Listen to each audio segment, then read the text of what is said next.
Hello दोस्तों, आप सभी का स्वागत है समसामयिक घटना चक्र के इस ऑनलाइन प्लेटफॉर्म पर। मैं मोहित आप सभी के बीच उपस्थित हूं। आज अपने इस वीडियो में हम लोग बात करेंगे 29 मार्च 2025 के इंपॉर्टेंट करंट अफेयर जो विभिन्न पत्र पत्रिकाओं विभिन्न वेबसाइटों से ली गई हैं और आपके परीक्षा के दृष्टिकोण से इंपॉर्टेंट है। यहाँ पर डेली हम लोग न्यूज़पेपर को कवर करते हैं। Dainik Jagran, the Hindu, Indian Express, DD News, PIB, ANI में रहे महत्वपूर्ण खबरों पर अपने इस वीडियो में लोग चर्चा करेंगे। यहाँ पर आपको यूपीपीसीएस, आरओ, बीपीएससी अन्य एक दिवसीय परीक्षाओं के लिए इंपॉर्टेंट करंट अफेयर के पॉइंट्स और फैक्ट्स आपको मिल जाते हैं। ये वीडियो आपके परीक्षा के लिए बहुत ही महत्वपूर्ण है। यहाँ पर प्रीलिम्स के जो फैक्ट है वो भी मिल जाते हैं, साथ ही साथ मेंस के लिए इंपॉर्टेंट डाटा भी मिल जाता है। और ये क्लास जो है आरओ के लिए बहुत ही महत्वपूर्ण है। ठीक है, आरओ परीक्षा के लिए बहुत इंपॉर्टेंट क्लास है, ध्यान से देखिएगा। इसके लिए आपको कुछ भी नोट करने की आवश्यकता नहीं होती। जो क्लास होती है आपको कुछ भी लिखने की जरूरत नहीं है। क्यों?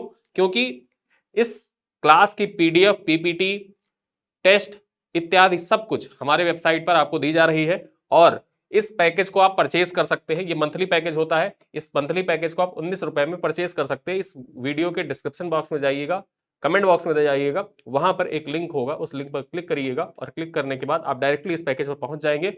मात्र 18 रुपए में आपको इस क्लास की प्रतिदिन की पीडीएफ, पीपीटी प्राप्त हो जाती है। पर डे आपको 10 एमसीक्यू का टेस्ट प्राप्त हो जाता है। महीने के एंड में आपको कंप्लीट पीडीएफ प्राप्त हो जाती है और एक फुल लेंथ टेस्ट भी प्राप्त हो जाता है। और कंटेंट बाइलिंगुअल होता है, यानी कि हिंदी इंग्लिश दोनों भाषाओं में होता है। ठीक है, चलिए आगे हम चर्चा करें।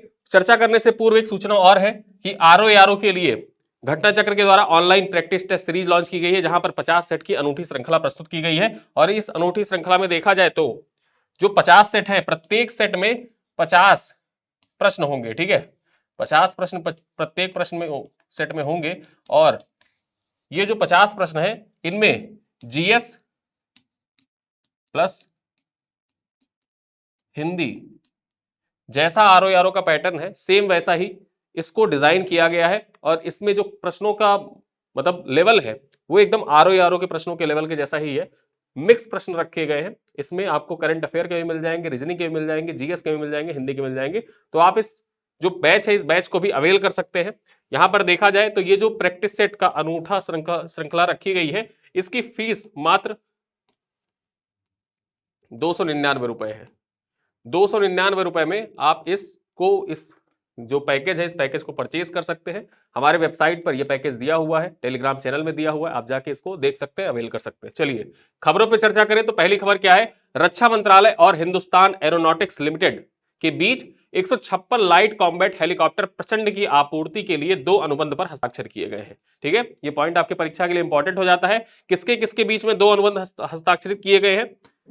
जो प्रचंड नामक लाइट कॉम्बैक्ट हेलीकॉप्टर है, इसके लिए देखा जाए तो हेल और रक्षा मंत्रालय, ठीक है, हिंदुस्तान एरोनॉटिक्स लिमिटेड के बीच में और रक्षा मंत्रालय के बीच में 156 लाइट कॉम्बैट हेलीकॉप्टर प्रचंड के लिए 2 अनुबंध पर हस्ताक्षर किए गए हैं। चर्चा कर ले पॉइंट्स पर कि पॉइंट क्या है।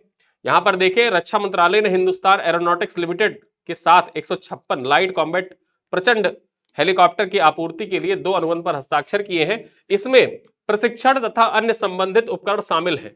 इन अनुबंधों की कीमत देखा जाए तो 62,700 करोड़ रुपए। जो 156 लाइट कॉम्बैट हेलीकॉप्टर है, इनकी कीमत देख ली जाए तो लगभग 62,700 करोड़ रुपए के अनुबंध है। और यहां पर देखा जाए जो पहला अनुबंध है, 2 अनुबंध किया गया, तो पहला अनुबंध जो किया गया है ये भारतीय वायुसेना के लिए किया गया है।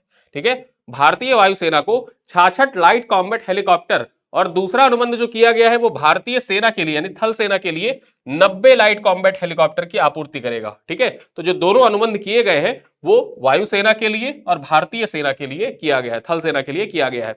यहां पर हम बात करें, लाइट कॉम्बैट हेलीकॉप्टर भारत का पहला स्वदेशी रूप से डिजाइन विकसित लड़ाकू हेलीकॉप्टर है जो 5000 मीटर की तरह 5000 मीटर से अधिक की ऊंचाई पर उड़ान भरने में सक्षम है।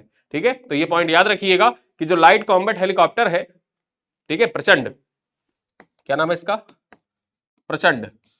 ये प्रचंड हेलीकॉप्टर भारत का पहला स्वदेशी रूप से डिजाइन और विकसित किया गया हेलीकॉप्टर है और ये 5000 मीटर से अधिक की ऊंचाई पर उड़ान भर सकता है। ठीक है, यहां पर देखा जाए तो इस हेलीकॉप्टर के कई पुर्जे भारत में डिजाइन किए गए हैं और निर्मित किए गए हैं तथा 65% स्वदेशी निर्मित, ठीक है, 65% हिस्सा जो है ये पूर्ण रूप से स्वदेशी में मतलब भारत में इसका निर्माण किया गया है। ठीक है, तो इस प्रकार देखा जाए कि भारत का पहला स्वदेशी रूप से डिजाइन और विकसित किया गया हेलीकॉप्टर कौन सा है, प्रचंड है। और इसके लिए देखा जाए तो भारतीय वायुसेना और भारतीय थल सेना के लिए दोनों को मिला के देखा जाए तो 156 लाइट कॉम्बैट हेलीकॉप्टर के लिए अनुबंध किया गया है HAL और रक्षा मंत्रालय के बीच में। ठीक है, चलो अगली खबर पर चर्चा करें। भारत और जापान के बीच 6 प्रमुख विकास परियोजनाओं के लिए 199 अरब येन से अधिक के ऋण समझौते पर हस्ताक्षर किया गया है। ठीक है, देखा जाए भारत और जापान के बीच में 6 प्रमुख विकास परियोजनाओं के लिए 199 अरब येन का जो समझौता ज्ञापन है वो हस्ताक्षरित किया गया है। चर्चा कर ले पॉइंट्स की, तो पॉइंट क्या है, भारत और जापान के साथ 6 प्रमुख विकास परियोजनाओं के लिए 199 अरब येन से अधिक के ऋण समझौते पर हस्ताक्षर किया गया है। ये समझौते वन प्रबंधन, जल आपूर्ति, शहरी परिवहन, जलीय कृषि, जैव विविधता संरक्षण और निवेश प्रोत्साहन सहित कई क्षेत्रों की पहल का समर्थन करेंगे। ठीक है, आगे हम चर्चा करें। इन समझौते से तमिलनाडु, पंजाब, दिल्ली, असम और देश के अन्य क्षेत्रों में दीर्घकालिक सामाजिक आर्थिक लाभ मिलने की उम्मीद है। इन परियोजनाओं में Delhi mass rapid transport system परियोजना और असम राज्य में जलीय कृषि संवर्धन आजीविका सुधार परियोजनाएं भी शामिल है। तो यानी कि जो ये जापान और भारत के बीच में 199 कितना 199 येन का जो समझौता ज्ञापन किया गया है, उसके अंतर्गत क्या किया जाएगा कि तमिलनाडु, पंजाब, दिल्ली, असम और अन्य क्षेत्रों में जो दीर्घकालिक सामाजिक आर्थिक लाभ है उनके लिए तो समझौते ज्ञापन हुए ही हुए हैं। उसके साथ साथ में देखा जाए तो जो Delhi mass rapid transport system परियोजना है उसके लिए भी यहां पर जापान सहयोग कर रहा है और असम राज्य में जलीय कृषि संवर्धन और आजीविका सुधार के लिए भी जापान सहयोग कर रहा है भारत का। ठीक है, तो ये दोनों पॉइंट जरूर याद रखिएगा, परीक्षा में डायरेक्टली आपसे ऐसे ही पूछ सकता है कि निम्नलिखित में से कौन सा देश, यानी कि निम्नलिखित में से कौन सा देश असम राज्य में जलीय कृषि संवर्धन और आजीविका सुधार परियोजना में भारत का सहयोग कर रहा है। तो वो कौन सा देश है, वो देश है जापान। ठीक है, वो देश है जापान। और देखा जाए तो जापान अन्य 6 क्षेत्रों में, अन्य 6 विकास परियोजनाओं में भारत का सहयोग कर रहा है और इसके लिए भारत और जापान के बीच में देखा जाए तो 199 अरब येन का, ठीक है, कितना 199 अरब येन से अधिक के ऋण समझौते पर हस्ताक्षर किया गया है। चलिए अगली खबर पर चर्चा करें। यहां पर देखा जाए तो एटीएम से जो आप पैसे निकालते हैं, अब पैसे निकालना जो कॉस्ट होती थी, जो फ्री, जैसे कुछ आपकी लिमिट होती थी, जब लिमिट आपकी क्रॉस कर जाती थी तो पैसे कटना स्टार्ट हो जाते थे, बैंक आपसे पैसे लेना शुरू कर देता था। अब वो पैसा लिया जाता था 2 रुपए उसमें वृद्धि कर दी गई है। देखा जाए तो 1 मई से ऑटोमेटेड टेलर मशीन, एटीएम को फुल फॉर्म जाने रही, ऑटोमेटेड टेलर मशीन होता है, इससे नगद निकासी पर बैंकों को 2 रुपए की वृद्धि करने की अनुमति प्रदान की आरबीआई के द्वारा। यहां पर चर्चा करें तो रिजर्व बैंक ने 1 मई से ऑटोमेटेड टेलर मशीन से नगद निकासी पर बैंकों को 2 रुपए की वृद्धि करने की अनुमति प्रदान कर दी है। ठीक है, पहले की तरह कटता था, पहले जो होता था उसकी कटौती होती थी 21 रुपए, जो लिमिट होता था, लिमिट क्रॉस होने के बाद 21 रुपए बैंक आपके काटते थे प्रति ट्रांजैक्शन पर। अब कितना काटेंगे, अब काटेंगे 23 रुपए। ठीक है, चर्चा करें, इससे शुल्क को बढ़ाकर 23 रुपए प्रति लेन देन कर दिया गया है। ग्राहक अपनी बैंक से एटीएम से हर महीने 5 मुफ्त लेन देन, वित्तीय और गैर वित्तीय लेन देन सहित के हकदार है। अभी भी देखा जाए तो जो एटीएम से हर महीने प्रत्येक ग्राहक जो है, चाहे वो वित्तीय लेन देन हो या गैर वित्तीय लेन देन हो, 5 मुफ्त लेन देन के हकदार हैं। ठीक है, और यहां पर देखें वे अन्य बैंक के एटीएम से भी मुफ्त लेन देन के लिए हकदार हैं। मेट्रो केंद्रों पर 3 लेन देन और गैर मेट्रो केंद्रों पर 5 लेन देन। मतलब जो मेट्रो सिटी है और मेट्रो सिटी में देखा जाए तो जो अन्य एटीएम होते हैं, ठीक है, अन्य एटीएम जैसे हितैची का एटीएम आप यूज कर रहे हैं या इंडसइंड का आप यूज कर रहे हैं, आपके पास पीएनबी का एटीएम है, आप बीओबी का जो एटीएम है उसको यूज कर रहे हैं, वहां से पैसे निकालना चाह रहे हैं, तो ऐसे में क्या होता था कि जो मेट्रो केंद्र है वहां पर 3 लेन देन कर सकते थे, लेकिन जो गैर मेट्रो केंद्र है वहां पर आप अलग अलग एटीएम से भी 5 ट्रांजेक्शन कर सकते थे। ठीक है, लेकिन अब क्या होगा, वो लिमिट जो है, वो लिमिट तो बरकरार है, लेकिन उस लिमिट से जब एग्जॉस्ट होगा तो जो 21 रुपए कटते थे प्रत्येक लेन देन पर, अब वो बढ़ के कितना हो जाएगा, 23 रुपए हो जाएगा। आगे हम बात करें, आरबीआई ने एक परिपत्र में कहा है कि मुफ्त लेन देन से अलग ग्राहक के प्रति लेन देन अधिकतम 23 रुपए का शुल्क लिया जा सकता है। यह 1 मई 2025 से प्रभावी होगा। मतलब 1 मई 2025 से यह चीज प्रभावी हो जाएगी। वर्तमान में बैंकों को ग्राहक द्वारा मुफ्त लेनदेन सीमा समाप्त होने के बाद प्रति लेनदेन 21 रुपए का शुल्क लेने की अनुमति है। वर्तमान में देखा जाए तो 21 रुपए का शुल्क ही ले सकता है बैंक, इससे ज्यादा आपसे चार्ज नहीं कर सकता है। ठीक है, तो ये थी खबर, इंपॉर्टेंट है आपके परीक्षा के लिए। आगे देखें, आईआईटी कानपुर में टेक कृति 2025 का उद्घाटन किया गया है। ठीक है, टेक कृति 2025 का उद्घाटन कहां पर किया गया? आईआईटी कानपुर में किया गया है। किसके द्वारा किया गया? तो आइए चर्चा करते हैं। 27 से 30 मार्च तक आईआईटी कानपुर में टेक्निकल फेस्टिवल टेक कृति 2025 का आयोजन किया जा रहा है। ठीक है, यहां पर जाने रहिए, आईआईटी कानपुर में टेक्निकल फेस्टिवल है ये, और टेक कृति इसका नाम है। ठीक है, टेक कृति 2025 का आयोजन कहां पर किया गया? परीक्षा से डायरेक्टली पूछ ले, कानपुर में इसका आयोजन किया गया। कब से कब तक? 27 से 30 मार्च के बीच में किया गया है। और यहां पर देखा जाए, चीफ ऑफ डिफेंस स्टाफ जो सीडीएस है भारत के, जनरल अनिल चौहान, ये है जनरल अनिल चौहान। ठीक है, अनिल चौहान, इन्हीं के द्वारा टेक कृति का उद्घाटन किया गया है। ठीक है, टेक कृति 2025 का उद्घाटन निम्नलिखित में से किसके द्वारा किया गया है? 4 ऑप्शन दे दे, वहां पर आप टिक करके आइएगा कि chief of defence staff general Anil Chauhan के द्वारा इसका उद्घाटन किया गया है। अनिल चौहान के द्वारा उद्घाटन किया गया है। आगे हम देखें इसका उद्देश्य क्या है, तो इसका उद्देश्य स्टूडेंट्स को साइंस, टेक्नोलॉजी और एंटरप्रेन्योरशिप के नए विचारों को तलाशने और उन्हें हकीकत में बदलने का मौका प्रदान करना। जो टेक कृति है, इसका मूल उद्देश्य ही यही है कि जो स्टूडेंट्स हैं उनको साइंस एंड टेक्नोलॉजी से जोड़ा जाए, एंटरप्रेन्योरशिप से जोड़ा जाए और नए नए जो विचार है उनको तलाशने तथा उनको हकीकत में बदलने का मौका प्रदान किया जाए। इसी वजह से टेक कृति का आयोजन किया जा रहा है। आगे हम चर्चा करें, ये एशिया का सबसे बड़ा इंटर कॉलेज टेक्नोलॉजी और एंटरप्रेन्योरशिप फेस्टिवल है। ठीक है, ये एशिया का सबसे बड़ा टेक्नोलॉजी फेस्टिवल है। आगे हम देखें, इसी में मिनी डिफेंस एक्सपो का भी आयोजन किया जा रहा है। मिनी डिफेंस एक्सपो का आयोजन भी इसी टेक कृति में किया जा रहा है। ठीक, तो ये पॉइंट याद रखिएगा कि टेक कृति 2025 का आयोजन कहां पर किया जा रहा है? आईआईटी कानपुर में किया जा रहा है। इसका उद्घाटन किसके द्वारा किया गया? अनिल चौहान के द्वारा किया गया। अनिल चौहान कौन है? वर्तमान में भारत के सीडीएस हैं, चीफ ऑफ डिफेंस स्टाफ है। और यहीं पर देखा जाए, जो टेक कृति है ये एशिया की सबसे बड़ी, ठीक है, सबसे बड़ी इंटर कॉलेज टेक्नोलॉजी फेस्टिवल है। ठीक है, और यहीं पर मिनी डिफेंस एक्सपो का आयोजन किया जा रहा है। चलिए अगली खबर पर चर्चा करें। लखनऊ में विकसित भारत युवा संसद महोत्सव का आयोजन। विकसित भारत युवा संसद महोत्सव का आयोजन निम्नलिखित में से किस शहर में किया गया? परीक्षा में आपसे डायरेक्टली पूछ सकता है, यूपी स्पेशल के दृष्टिकोण से इंपॉर्टेंट हो जाता है ये। ठीक है, उत्तर प्रदेश स्पेशल के दृष्टिकोण से ये पॉइंट इंपॉर्टेंट है, याद रखिए। 28 से 29 मार्च, ठीक है, 28 से 29 मार्च तक लखनऊ विधानसभा में राज्य स्तरीय विकसित युवा संसद महोत्सव का आयोजन हो रहा है। राज्य स्तरीय विकसित युवा संसद महोत्सव का आयोजन कहां पर किया गया? लखनऊ विधानसभा में इसका आयोजन किया गया। उद्घाटन किसके द्वारा किया गया? यहां पर आप देख सकते हैं, उत्तर प्रदेश के मुख्यमंत्री योगी आदित्यनाथ के द्वारा इसका उद्घाटन किया गया। कब किया गया? 28 मार्च को किया गया। ठीक है, 2 दिवसीय आयोजन है जिसमें 28 मार्च को योगी आदित्यनाथ ने विकसित युवा संसद महोत्सव का उद्घाटन किया।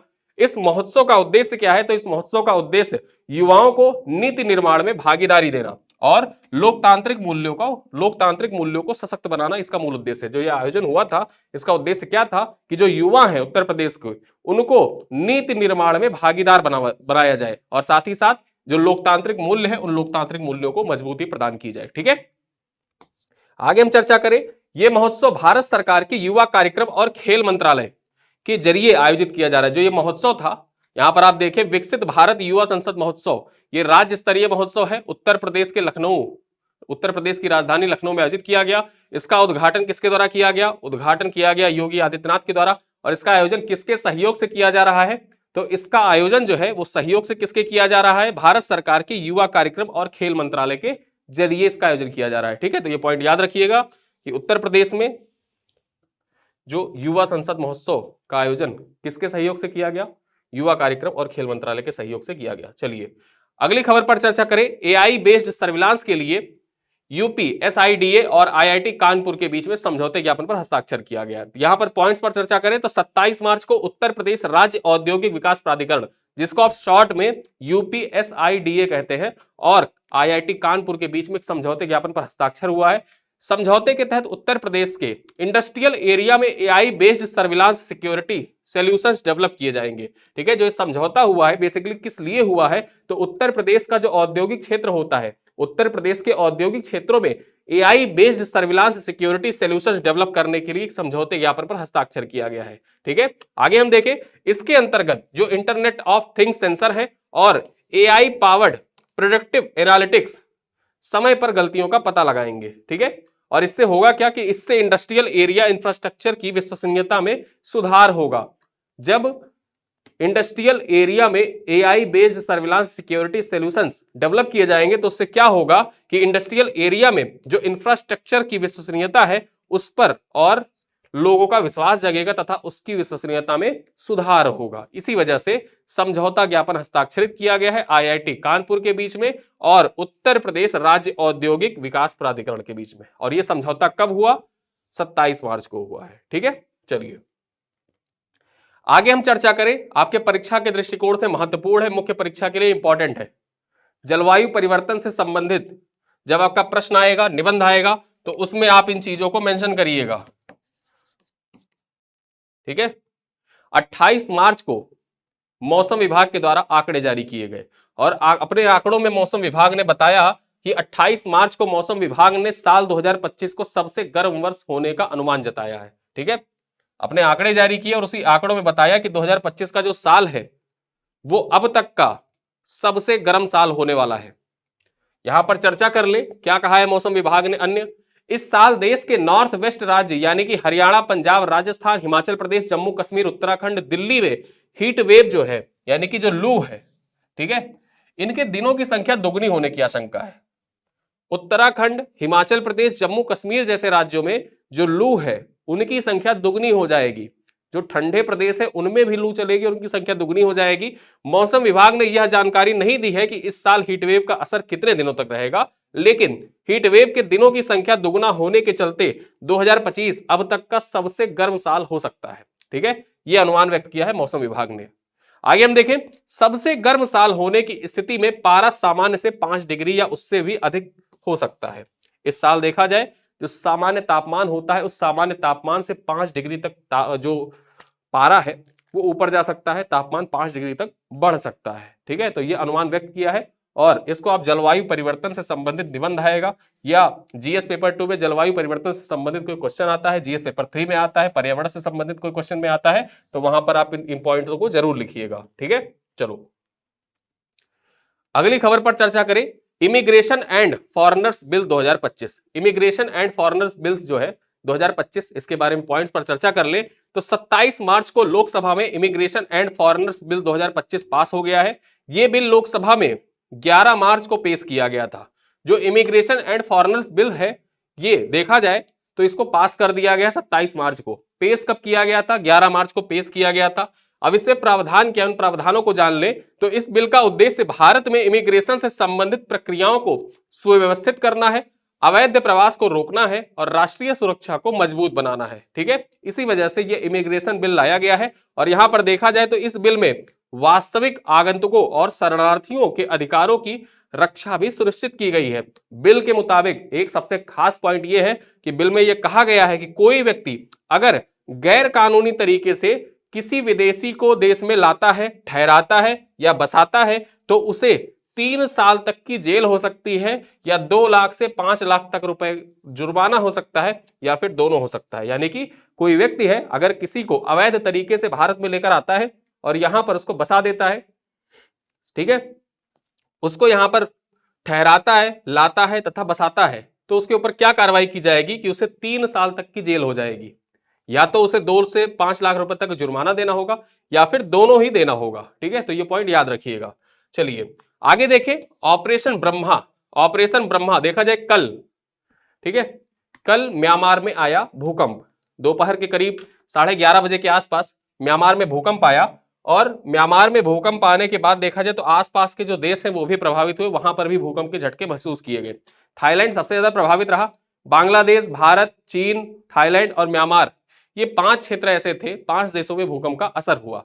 पॉइंट्स पर चर्चा कर ले तो 28 मार्च को भारत के पड़ोसी देश म्यांमार में कितने रेक्टर स्केल का भूकंप आया था? तो 7.7, ठीक है, 7.7 तीव्रता का भूकंप आया। और ये तीव्रता जरूर याद रखिएगा, आपके परीक्षा के लिए इंपॉर्टेंट है। यहां पर देखे पॉइंट्स क्या है। इस भूकंप का केंद्र म्यांमार के संगाइंग शहर से 16 किलोमीटर उत्तर पश्चिम में 10 किलोमीटर की गहराई में था। जो केंद्र था वो कहां पर था? जो संगाइंग शहर है ठीक है, मांडले से देखा जाए, मांडले के पास में संगाई शहर है, वहीं से 16 किलोमीटर उत्तर पश्चिम में 10 किलोमीटर गहराई, यानी कि जो धरती है, धरती से 10 किलोमीटर गहराई में उसका केंद्र था। आगे हम देखें, इससे झटके भारत, थाईलैंड, बांग्लादेश, चीन समेत 5 देशों को महसूस किए गए। इसी भूकंप से भारी तबाही के चलते थाईलैंड ने इमरजेंसी भी घोषित कर दी। थाईलैंड जो देश है, ठीक है, थाईलैंड में इमरजेंसी घोषित कर दी गई इसी भूकंप के चलते। आगे हम देखें, अब यहां पर जो ऑपरेशन ब्रह्मा है उसके बारे में जान ले। मानवीय सहायता के लिए, ठीक है, म्यांमार में मानवीय सहायता प्रदान करने के लिए भारत के द्वारा ऑपरेशन ब्रह्मा चलाया गया और भारत ऑपरेशन ब्रह्मा के तहत म्यांमार के लोगों की सहायता के लिए प्रथम प्रतिक्रियाकर्ता के रूप में कार्य कर रहा है। इस बचाव ऑपरेशन के तहत टेंट, कंबल, स्लीपिंग बैग, भोजन के पैकेट, स्वच्छता किट, जनरेटर और आवश्यक दवाओं सहित 15 टन राहत सामग्री की पहली खेप यंगून भेजी गई है। ठीक है, तो देखा जाए ऑपरेशन ब्रह्मा किससे संबंधित है, ये आपके परीक्षा के लिए बहुत ही महत्वपूर्ण है, ये इंपॉर्टेंट है। और जो आपदाएं आती हैं, किसी देश में कोई आपदा आ गई, वहां से संबंधित प्रश्न आपके यूपी पीसीएस जरूर पूछता है, उससे संबंधित जो पॉइंट्स होते हैं उन पॉइंट्सों को पूछ लेता है। ठीक है, तो पॉइंट्स के दृष्टिकोण से परीक्षा के लिए इंपॉर्टेंट है। यहां पर तीव्रता याद रखिएगा, कितनी तीव्रता का भूकंप आया। जैसे मैं आपको बताऊं, प्लेन क्रैश से संबंधित ही यूपी पीसीएस ने अब तक 2 बार प्रश्न पूछे हैं। गेती एयरलाइन का जो प्लेन क्रैश हुआ था नेपाल में, उससे संबंधित क्वेश्चन पूछा था।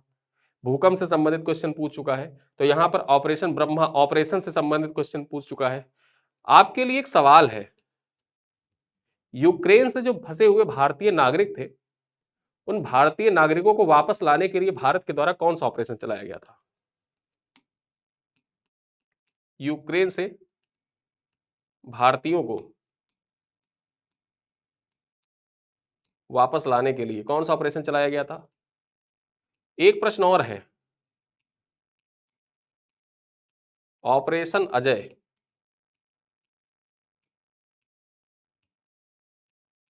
किस देश में संचालित किया था भारत ने? किस देश में संचालित किया था,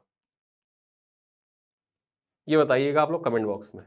ठीक है, चलिए अगले पॉइंट पर चर्चा करें। लोकसभा में राष्ट्रीय आपदा प्रबंधन विधेयक 2024 पारित किया गया है। जो राष्ट्रीय आपदा प्रबंधन विधेयक 2024 है, इसको लोकसभा में पारित कर दिया गया है। पॉइंट क्या है, लोकसभा ने 27 मार्च 2025 को राष्ट्रीय आपदा प्रबंधन संशोधन विधेयक 2024 पारित कर दिया है, जिसका उद्देश्य देश की आपदा प्रबंधन प्रणाली को सुधार करना है। ठीक है, आपको बताना है कि जो राष्ट्रीय आपदा प्रबंधन अधिनियम था वो कब आया था। राष्ट्रीय आपदा प्रबंधन अधिनियम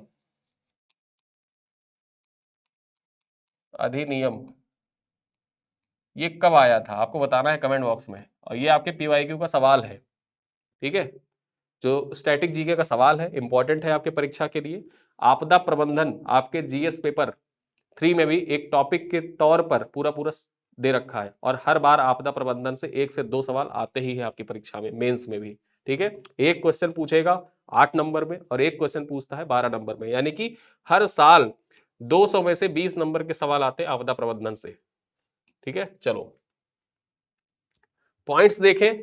आपदा प्रबंधन संशोधन विधेयक 2024 राष्ट्रीय आपदा प्रबंधन प्राधिकरण और राज्य आपदा प्रबंधन प्राधिकरण के को सीधे राष्ट्रीय और राज्य स्तर पर आपदा प्रबंधन योजनाएं तैयार करने की शक्ति देता है, जिससे कार्य क्षमता और समन्वय में सुधार हो सके।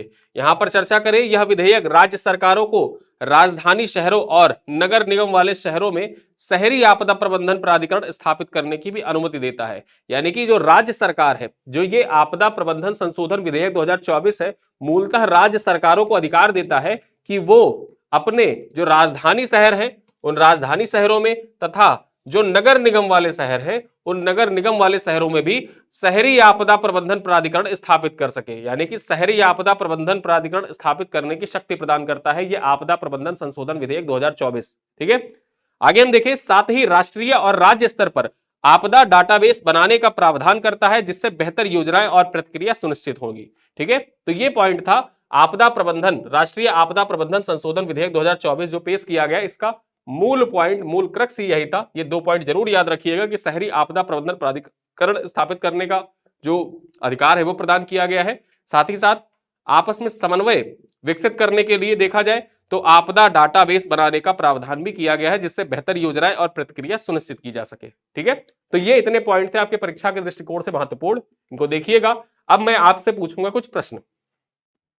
आज के जो क्लास है उसी क्लास पर आधारित कुछ प्रश्न है, इनका उत्तर आपको कमेंट बॉक्स में देना है। पहला प्रश्न क्या है कि निम्नलिखित में से कौन सा कथन सही है, बताइए। रिजर्व बैंक ने 1 मई 2025 को एटीएम से नगद निकासी शुल्क को 21 रुपए से बढ़ाकर 23 रुपए कर दिया है। कथन दूसरा है, ग्राहक मेट्रो शहरों में अन्य बैंकों के एटीएम से 5 मुफ्त लेन देन कर सकते हैं। जो मेट्रो शहर है वहां पर देखा जाए 5 मुफ्त लेन देन कर सकते हैं। केवल कथन एक सही है, केवल कथन दो सही है, दोनों कथन सही है, या दोनों कथन गलत है।